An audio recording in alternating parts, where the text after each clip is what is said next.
today we will do an unboxing, my Christmas gift. I will come back to this product later. I will use it for a bit and then I will do a full-blown review. But for now it's just an unboxing and my first impressions. Alright, and we're talking about a Leatherman product and multi-tool. I really like Leatherman's packaging, very simple, very to the point, and I was pleasantly surprised to see that on the box it says Sustainable Forestry Initiative and Certified Sourcing. So that's very nice that they do this. It's these yellow boxes, well, simple design, and in there is the tool and its guide. The tool itself came in a little plastic bag, but I've thrown that out. You get this interesting guide. It's very efficient because it is for 3 different tools. The Super Tool 300, the Surge and the Crunch. And then all the little different tools you get on this, as well as instructions on how to use it, etc. Tool came in this pouch. This is the Surge. This is the new model, the 2013.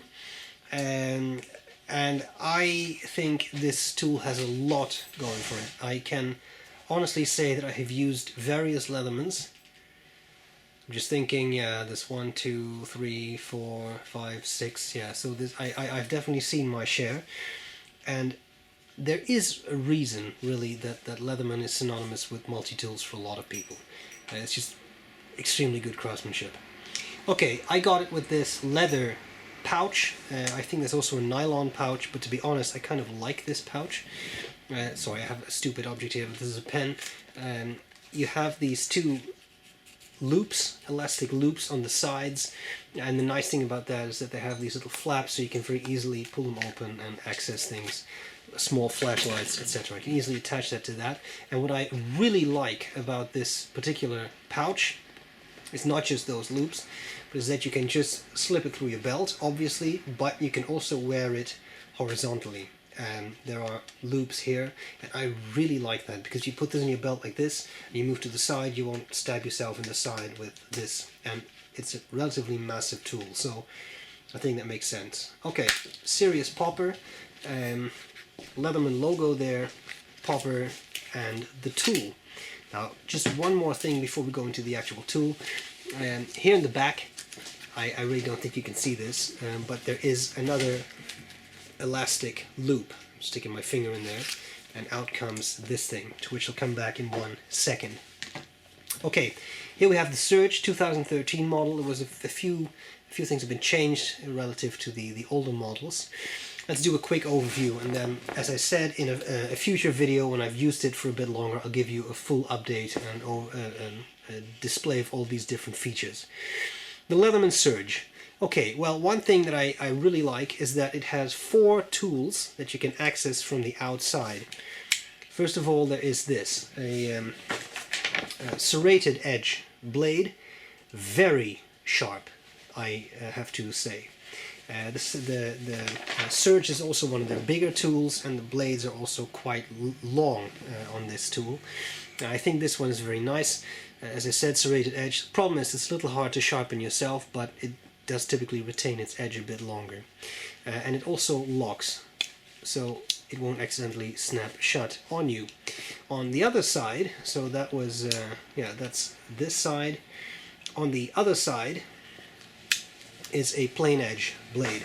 Also fairly big, has a fairly aggressive tip, and also straight out of the box, no problems, razor sharp. So I really enjoy that. On this side, we have a saw blade, which you can either access, it's various ways. You can just put your finger on there and push it out.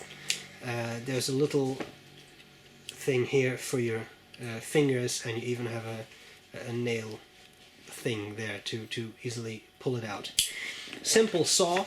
I have used these saws before, and they make pretty short work of wood. It's a nice aggressive saw. Works very well. What is nice about the 2013 model is that it has this little clip, because the saw blade comes out. It is a little bit of a bother to use if you have just cut your nails, like I have, but you have that little clip thing here, which slips in there, and that keeps this part in place, and this part, I'm just taking it out, and this part is, let me see, it slides off towards that side, and out comes the saw blade. And the nice thing is that someone explained to me that this, I think he said, it's a Bosch T-shank, and you can buy all kinds of equipment with this adapter. So you can put all kinds of saws, hacksaws, etc. on there. The tool comes with this little pouch. To be honest, this is a fairly flimsy pouch. It's plastic, and I can just see it pretty much tears if you look at it, but alright. It has 2 slots, and it comes with this file. This is a 3-sided file. It's just a standard file. Then you have a diamond file on the other side, and here on the side edge you have a, well, call it a little hacksaw, I guess. That also fits in here easily. Of course, upon saying easily, he couldn't make it fit, but there we go. Slides in there, so you have to switch it. It's not on the tool by default. I think it is on there by default on the Surge. That's the other one. No, this is the Surge, the Charge, sorry. But here it is a separate item. Downside of a separate item is that there is a little bit of play, but to be honest, it's really in there quite tightly. So I don't think this will accidentally fall out, especially because it's now locked in the 2013 model. But it is something that you know, not everyone may like, that it's a loose separate part. And just like the other 2 knives, it locks. Okay, put that away. It really, I just grazed my nail and I really felt that. So it's a nice, decent saw. Here we have a little pair of scissors. I love scissors. That sounds really weird, but I love scissors on Swiss Army knives, multi-tools, etc. because I actually find myself using them a lot. Cut a little bit of paper, open a package that has tougher tape or whatever. A lot of applications, and this is probably the best pair of scissors I have ever seen on a multi-tool type object. It's definitely heavy duty, it's fairly thick metal, it also locks, and it is spring loaded, so it cuts, and it cuts well. Has a nice bit of jimping right there, so you can really put your thumb on there and it won't slip. Of course, the tool itself is quite heavy, so it weighs you down a bit, but it's a good pair of scissors, and this too locks. A little bit of fiddling to take this out the first time, because it folds up like this, and then you have to really make sure that the spring is freed up when you push it in, but works very, very well. Okay, there is one more thing in there. There we go. There you go. I just pushed it out. I'd missed it the first time, but right here is a little lanyard loop.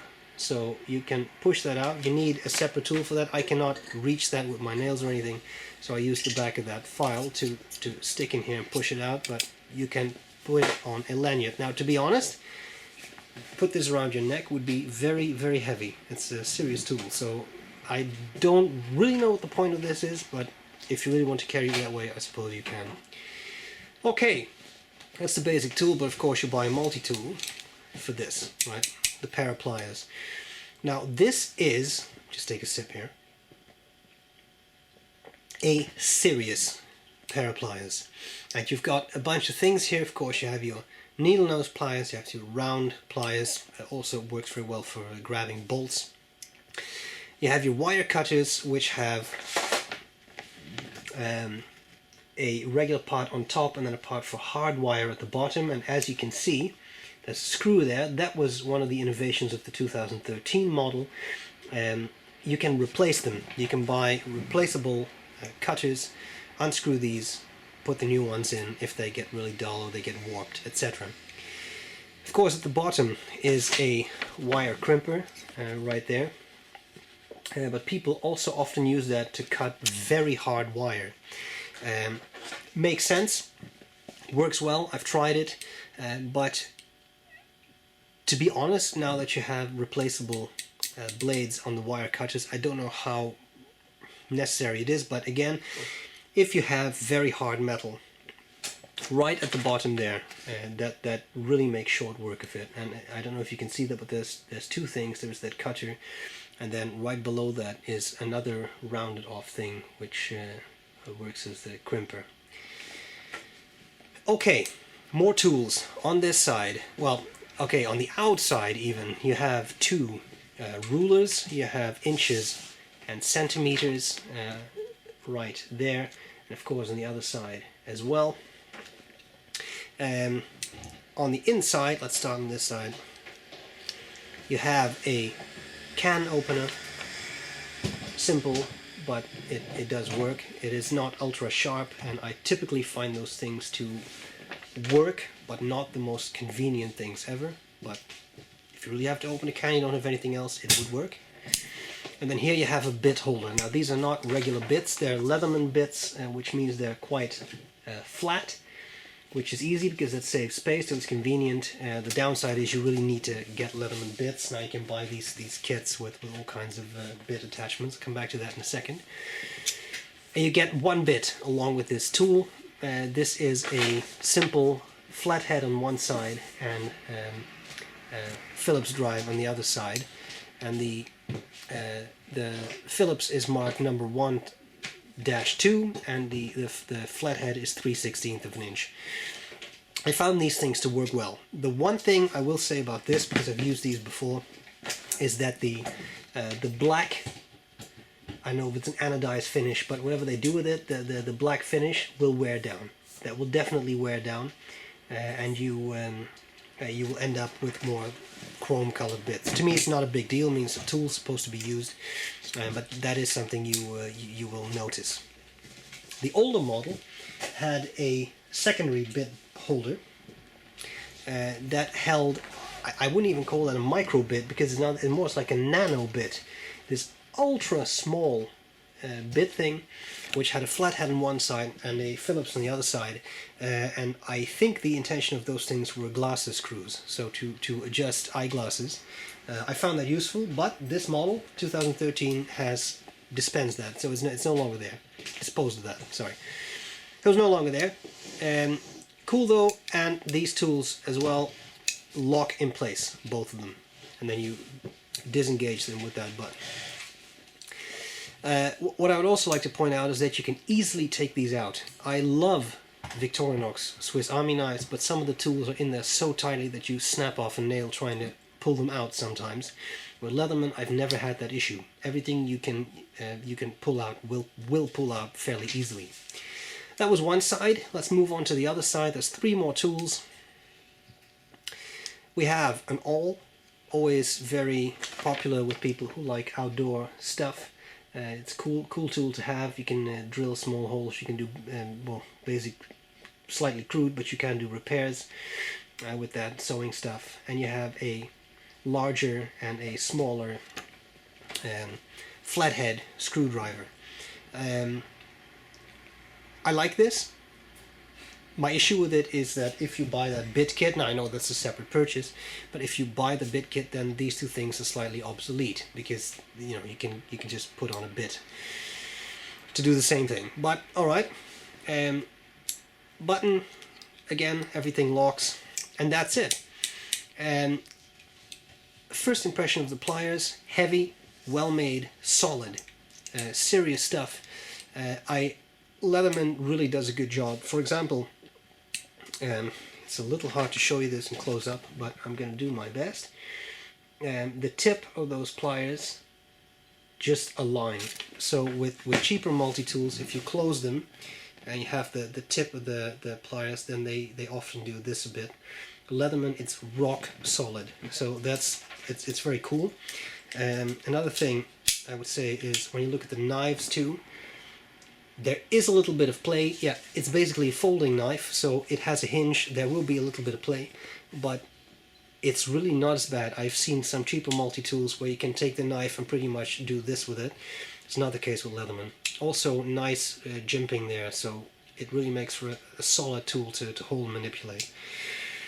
One thing I will say is, and that is, I think that's a bit of a Leatherman thing. These things don't necessarily open in the most smooth fashion. The opening is one thing, and then they're very solid and they work well, but to put them back in, you really need to, it's almost like breaking them apart. They close very solidly. You see, that will not easily open up. I really had to shake that for quite a while before I got even, well, what's that, a centimeter, not even that, of the dilation there. So in that regard, I think they're super solid tools, and I understand why people love them so much. Okay, well, that was my unboxing of this tool, my first impressions.